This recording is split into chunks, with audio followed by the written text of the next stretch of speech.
기무사가 촛불 집회 당시 계엄령을 검토한 사실, 송영무 국방장관은 이미 지난 3월에 자세한 보고를 받은 것으로 밝혀졌습니다. 보고받고 그냥 뭉갠 거죠.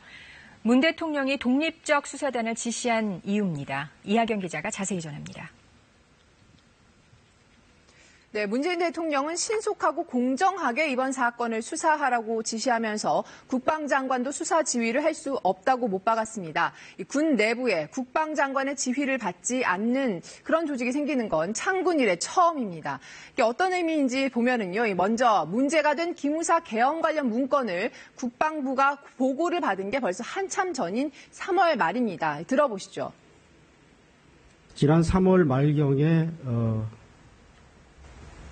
보고된 걸로 알고 있습니다. 네, 그렇다면은 이 송 장관이 지난 4개월 동안 이렇다 할 조치를 안 했던 이유는 뭘까요?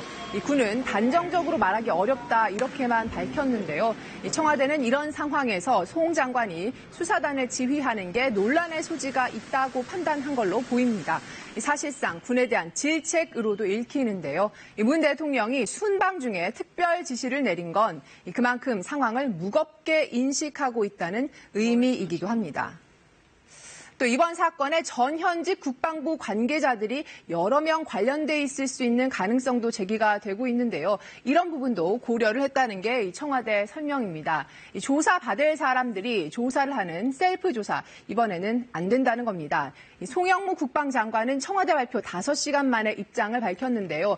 최단시간 내에 수사단장을 임명하겠다. 또 장관으로서 일체의 수사 지휘권을 행사하지 않겠다고 했습니다. 네, 그럼 지금부터는 이 독립수사단이 밝혀야 할 궁금증들 어떤 것들이 있는지 이 부분도 보겠습니다. 먼저 기무사의 계엄령 검토 문건이 작성이 된 게 2017년 3월 초입니다. 이때 청와대 국가안보실장은 김관진, 또 국방장관은 한민구였고요. 황교안 전 총리가 2016년 12월부터 대통령 권한대행이었습니다.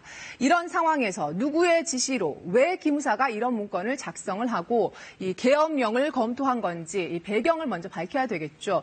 또 이게 어느 선까지 보고가 됐고 또 알았는지가 수사의 관건이 될 전망입니다.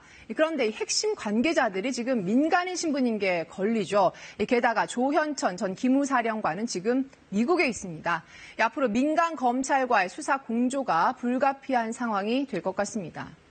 네, 이번 문건이 공개가 되면서 이 기무사의 특활비 내역을 공개해야 한다는 요구도 거세지고 있습니다. 이게 어디에 어떻게 썼는지 따질 수가 없는 예산이잖아요. 올해에만 200억 원이 넘게 이 기무사에 배정이 됐는데 이 국회보다 이게 3배나 많은 수준입니다.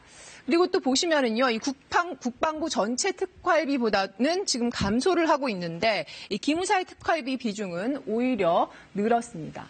이명박, 박근혜 정부 때는 1,000억 원이 넘는 특활비가 지급이 됐을 걸로 추산이 됩니다.